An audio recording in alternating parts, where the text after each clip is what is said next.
Hey everyone, welcome to Community Collective TCG. I'm Trey, I'm Cole.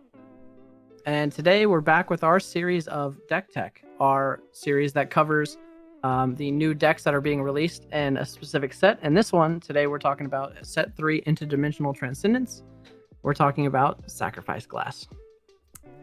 Yes, I'm very excited about this guy. I'm still kind of on the fence of if I want to build him or not, but he's got a lot going on. So he's got an auto on Vanguard Circle. At the beginning of your main phase, you get the red text of when your opponent's a unit is retired from Rearguard Circle or Guardian Circle, you energy charge 1 until end of turn. And he's got another auto where at the end of the battle he attacked a Vanguard, you can energy blast 4 to search your deck, hand, or drop for up to 1 a manifesting Great Horizon Grand Dogma, write it as stand, and it gets 15k and drive -2 until end of turn. If you search the deck, shuffle the deck, if you wrote a card, your opponent may draw a card. I remember when I first read that skill, it like kind of blindsided me, letting your opponent draw. Yeah, I mean, the fact that it's kind of a heavy cost already with EB4 is an interesting one. And the fact that you plus your opponent threw me for a loop. Like I got flashbanged by that. I was kind of not ready for it. I'm very excited for this one. It seems like it's gonna be fun. The first red tech skill, to energy charge 1 makes up for the heavy cost of the EB4. But as a multi-attacking Vanguard deck, that's just a beat stick essentially on the second attack is pretty interesting to me. Yeah, and I guess we'll see how it sets up for that with it's a ride line. Yeah, the first one is we have the grade 1. It is Welcoming Flower Basket Hop Up. And this one has an auto at the beginning of your ride phase. Choose one citation of debauchery, Sheffy, from your ride line and ride it as stand. If you wrote a card, you and your opponent draw a card, and you cannot ride until end of turn. So, really interesting that it allows you to search for the grade 2 of the ride line and just ride it. So, kind of like an Ezel skip in a sense.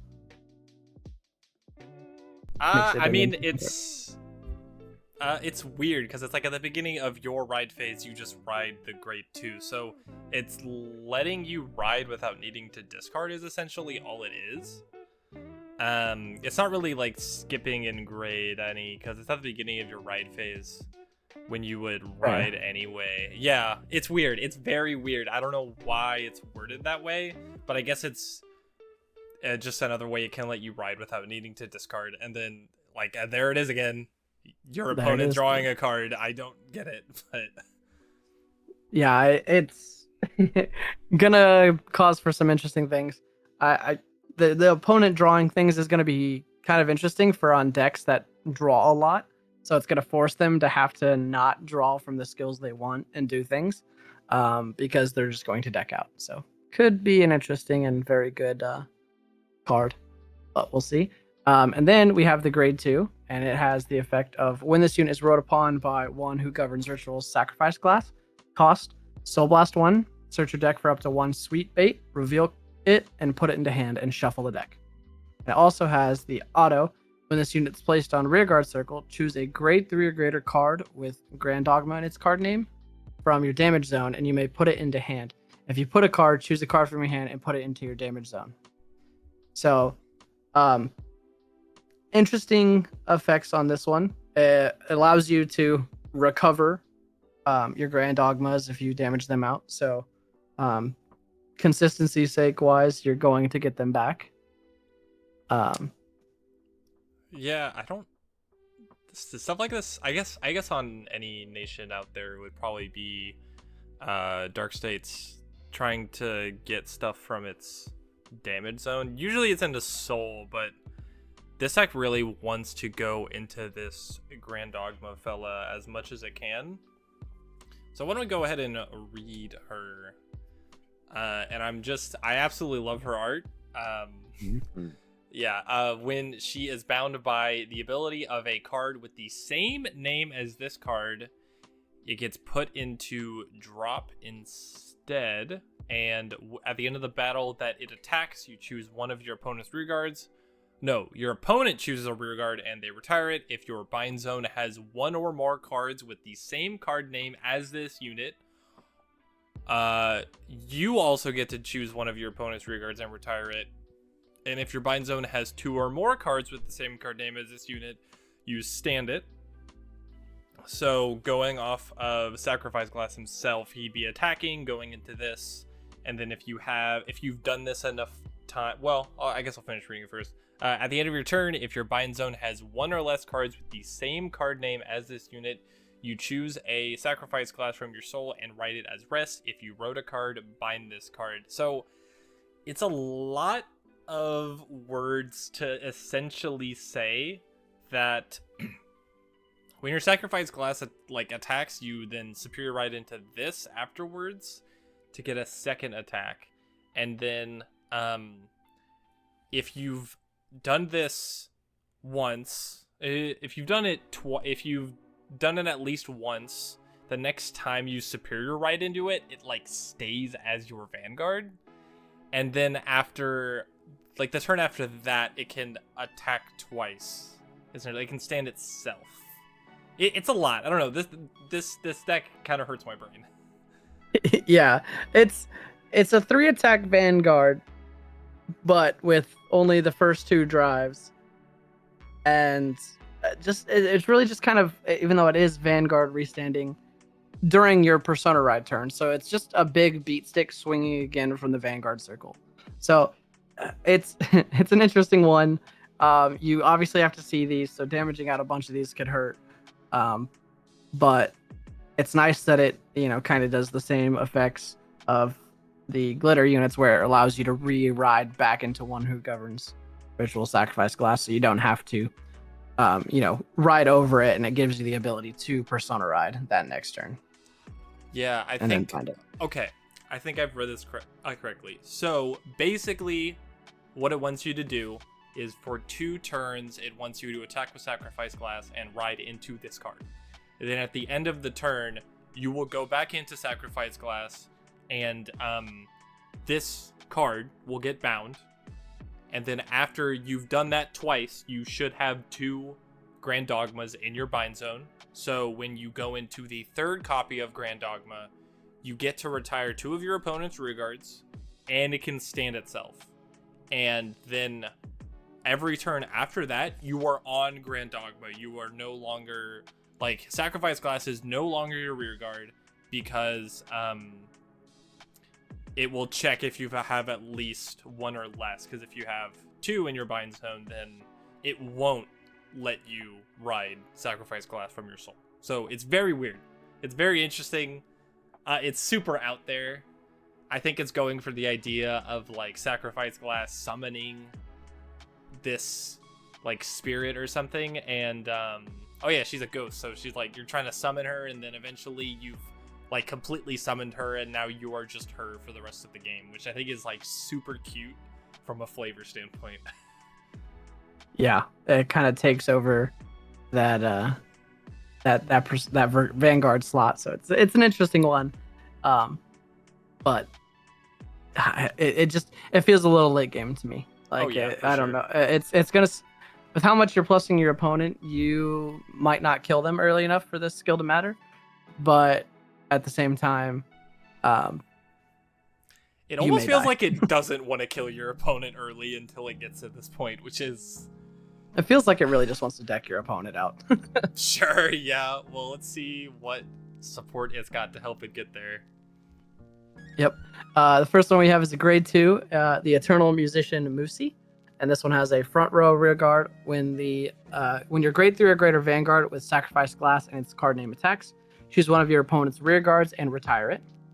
And also, it has a rear guard skill. When your grade 3 or greater Vanguard with Grand Dogma and its card name attacks, this unit gets plus power 10,000 until end of turn. Kind of an interesting one that it has both Vanguards effects on it. So you get a retire effect per turn, and you get power. It really feels like essentially you're going to be swinging all Vanguard with all of your attacks, as many as you can, and then rear guards. Yeah, it's interesting. I think almost all of these cards will have something for if you're on Sacrifice Glass or Grand Dogma. Uh, I think the first skill kind of feeds into Sacrifice Glass's red text that he gives you, where if your opponent's stuff is retired, then you get to energy charge. And then I think late in the game, Grand Dogma is swinging twice in one turn. So this guy's gonna get 20k over that, which is probably gonna help it hopefully finish a game. Yeah, if you're going for 3 Vanguard attacks and 2 big rearguard attacks, yeah, so putting this at a 30k beater, 40k off of Persona, and then including whatever boost, yeah, you have a good chance of potentially killing. I think it is worth making sure we notice that. I think this deck can never get 3 Vanguard swings. I think it's just like it's always going to get 2. It's always going to get Sacrifice Glass into Grand Dogma, and then I believe after the second time you've gone into Grand Dogma, you'll be stuck on her. So when it starts standing itself, you won't be on Sacrifice Glass anymore. So it will always be 2 Vanguard swings. Yeah, trust me, I don't blame you. It's so weirdly worded. It's got a lot going on. Yeah. Which also helps that this next order that it has also a wall of text. So this one is Sweet Bait. This is the one that the grade 2 ride line searches for, and it's play this with cost Counterblast 1. And it performs one of the following according to the Vanguard's name. So if your Vanguard is Sacrifice Glass, you get this skill until end of turn. Your opponent gets red text skill of all of your rearguards and cards in your drop lose all of their continuous abilities and all of their auto abilities. Cannot gain them and cannot move them to rearguard or guard circle. Your opponent chooses 3 units from their drop and calls them to open rearguard circles. You draw a card for every 3 of your and your opponent's rearguards in total. And then if you have Grand Dogma as your Vanguard, if your Vanguard was not placed during the ride phase this turn, activate Persona Ride. Choose any number of cards with different grades other than heal or over trigger from your drop and return them to the deck and shuffle the deck. So a lot going on. First one is an interesting one. It means your opponent can't intercept or call cards from their rear guards, and when they are calling 3 cards from their drop to rear guards, they don't get their on-place abilities and things, so they can't affect those. Yeah, I think it's trying to play around decks that like put everything in, either put everything in their soul or bounce cards from deck to hand or drop to board to hand and stuff like that.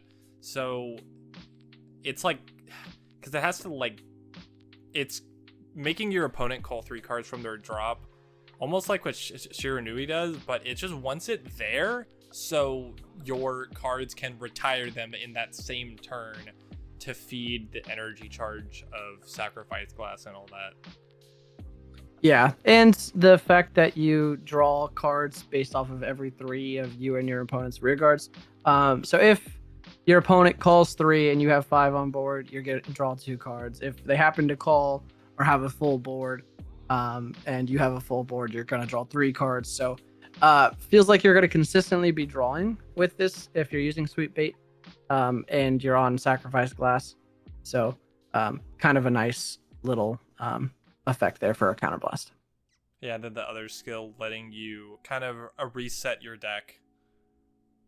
Choose any number of cards with different grades other than... Wait. Yeah, so you can put up so you can only put back 4 cards with that? 4 cards. I originally read that way different. I mean, that's still not bad. Like if it's letting you shuffle at least like a crit back into the deck, that's probably okay. Yeah, definitely, probably just good. No, I shouldn't say good, just probably okay for sure. 4 cards back to deck is better than no cards back to deck. So, it'll be nice. You can kind of filter that, and if you're really using it late game and you're down to the bottom, like kind of keeping track of how many triggers you have in deck, you're adding 1 trigger back. So on any drive checks should help out a lot, I think. But interesting to say the least. And then the last one we have is a grade 1, and this is Miasma Valley Beast Madura. And this one has rear guard once per turn cost Soul Blast 1 and discard a card from hand. Choose a sweep bait from drop and it gets continuous. This card can be played from drop, and when it would be put into drop after play, put it on the bottom of deck instead until end of turn. So good red tech skill. And then second skill is auto. At the end of your turn, cost Energy Blast 5 and draw a card. That's a lot.